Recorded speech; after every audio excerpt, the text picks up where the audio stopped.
தமிழகத்தில் வடகிழக்கு பருவமழை தொடங்கியிருக்கக்கூடிய சூழலில் என்னென்ன ஏற்பாடுகள் மாவட்ட வாயிலாக நடைபெற்று வருகின்றன என்பது தொடர்பாக சென்னை எழிலகத்தில் அமைந்திருக்கக்கூடிய அவசரகால செயல்பாட்டு மையத்தில் முதலமைச்சர் மு.க.ஸ்டாலின் அதிகாரிகளுடன் ஆய்வு மேற்கொண்டு வருகிறார். அதிகாரிகள் அவர்களுக்கு முதலமைச்சருக்கு விளக்கம் அளித்து வரக்கூடிய அந்த காட்சிகளையும் நேரலையாக பார்த்து வருகிறோம். விவரங்களுக்கு இணைகிறார் எமது செய்தியாளர் ராஜேஷ். அவரிடம் பேசலாம். வணக்கம் ராஜேஷ். முதலமைச்சருடனான இந்த ஆய்வு தொடர்பான விவரங்களை நீங்க பதிவு செய்யலாம். பரிதா, வணக்கம். தமிழக முதலமைச்சர் மு.க.ஸ்டாலின் அவர்கள் தற்போது மாநில அவசர கால அந்த கட்டுப்பாட்டு மையத்திலே இருக்கின்றார். சென்னை எழிலகத்தில் இருக்கக்கூடிய இந்த 24 மணி நேரமும் செயல்படக்கூடிய அவசர கால கட்டுப்பாட்டு மையம். அதிலே தமிழக முதலமைச்சர் ஆய்வு செய்து தற்போது அதிகாரிகளிடம் பல்வேறு விளக்கங்களை கேட்டறிந்து வருகிறார். அந்த நேரடி காட்சிகளை பார்த்துக் கொண்டிருக்கிறோம். குறிப்பாக தமிழகத்தில் வடகிழக்கு பருவமழை தொடங்கி இருக்கக்கூடிய சூழலில் தமிழ்நாட்டின் பல்வேறு மாவட்டங்களில் கனமழை கொட்டி தீர்த்து வருகிறது. குறிப்பாக டெல்டா மாவட்டங்கள், அதே போல தேனி மாவட்டம், நீலகிரி மாவட்டம் உள்ளிட்ட இடங்களில் இந்த மேற்கு தொடர்ச்சி மலை ஒட்டிய பகுதிகளில் அதிகமான சேதங்கள் ஏற்பட்டிருக்கிறது.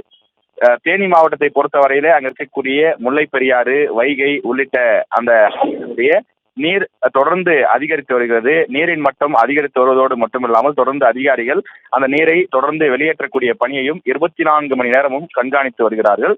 இந்த நிலையிலே தமிழக முதலமைச்சர் எந்தெந்த மாவட்டங்களில் எவ்வளவு மழை பொழிவு ஏற்பட்டிருக்கிறது, எந்தெந்த மாவட்டங்களில் சேதம் ஏற்பட்டிருக்கிறது, எனவே பல்வேறு மாவட்டங்களில் ஏற்பட்டிருக்கக்கூடிய அந்த பாதிப்பு தற்போதுதான் வடகிழக்கு பருவமழை தொடங்கி இருக்கக்கூடிய சூழலில் அது அதிகபட்சம் 3 மாதங்கள் நீடிப்பதற்கான வாய்ப்பு இருக்கிறது.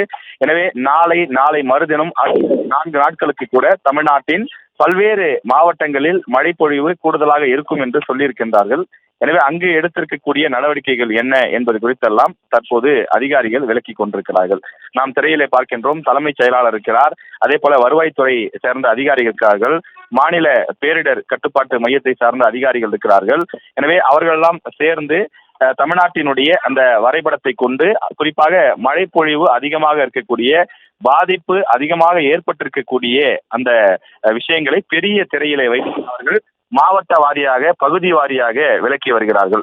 பல மாவட்டங்களில் நெற்பயிர் மழையிலே நனைந்து அவை முளைக்கக்கூடிய நிலை ஏற்பட்டிருக்கின்றது. அவற்றையெல்லாம் அதிகாரிகள் தற்போது விளக்குகின்றார்கள்.